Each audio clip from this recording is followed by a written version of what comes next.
พี่น้องเป็นการสูญเสียของวงการหมอลำอีกแล้วใบไม้หล่นไปเรื่อยชีวิตหมอลำเฮาพี่น้องบัดนี้เป็นคิวของยาจิตรสดาพรดาวหลายผู้ดัดจริตดาวหลายผู้ดัดจริตยาจิตรสดาพรพี่น้องเราโลดโผนอยู่ในวงการหมอลำมาโดนเติบหลายปีเติบละตอนแรกมันเป็นลูกศิษย์ของอีพอค่ำเกิงท่องจันทร์อีพอค่ำเกิงท่องจันทร์ที่มีลูกหาว่าศิษย์กษาศิษย์ท่องจันทร์เดียนเพ่นอำนวยพรพุทธนาสินะเป็นอยู่ในวงของคำท่องจันทร์โปรโมชั่นพี่น้องเป็นลูกศิษย์อีพอค่ำเกิงแล้วก็มาได้อยู่วงของพุทธนา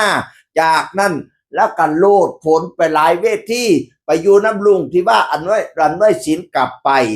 อยู่น้ำนองในเมียงซุมแพกก็ได้ไปอยู่น้ำเอ็มอภัสรามาบุญถ้ำเนแล้วก็ไปอยู่น้ำหนูพันวิเศษศิลป์พี่น้องรู้สึกว่าสิเป็นคณะสุดท้ายบ่หนูพันวิเศษศิลป์ไปเป็นดาวไล่ยาจิตรสดาพรดาวไล่ผู้ดัดจริตอยู่ทั้งเวทีนี่โอ้ยดัดจริตหูบิดหูเบี้ยวพี่น้องแต่วงเวทีมากกับผิดคนหูผู้ดีอยู่กันยังบ่เพิ่งเวทีนี่โอ้ยสมบทสมบาทดาวไล่คนสร้างเป็นตะนายดาวจิตรสดาพรพี่น้องเ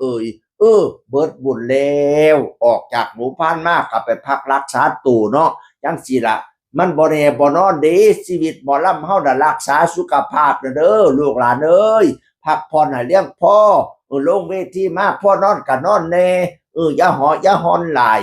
เราอย่าป่าปิ้งพ่อลดก็ลดลูกอย่าจุดกินหลายเฮาเป็นผู้ทำงานหักโหมทำงานหนักเติบดิทำงานน้ำกลางคืนน่ะมันเป็นเวลาหลับเวลานอนแต่เฮาบ่ได้นอนร่างกายก็เลยบ่ได้พักผ่อนเพียงพอก็เฮ็ดให้ป่วยเฮ็ดให้ขุเฮ็ดให้ล้นลงได้สิละใบไม้ล้นเขาเจ้าว่านั่นน่ะธรรมดาละเนาะเว้าไปก็ได้ชีวิตคนเฮามันบ่แน่บ่นอนคนเฮานี่มีเกิดแก่เก็บตายหญิงชายกระดังกันพ่อดามคนผู้งามคนผู้หายกับ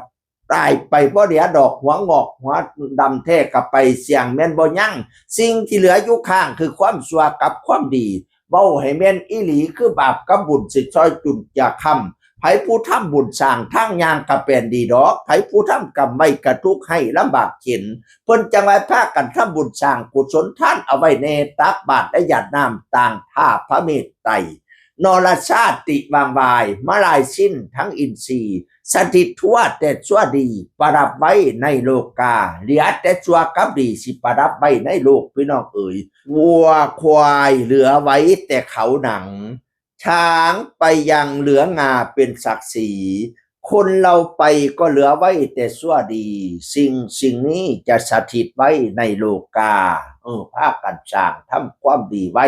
นี่ละเป็นสมบัติอันบ่มหับมหายสมบัติเป็นอมตะคือบุญคือความดีนี่ละแม่นว่าเฮาเบิดจากโลกนี้ไปโลกหน้าก็ใช้บุญนี่เบิกทางบ่ได้ใช้ใบ500บ่ได้ใช้ใบพันเด้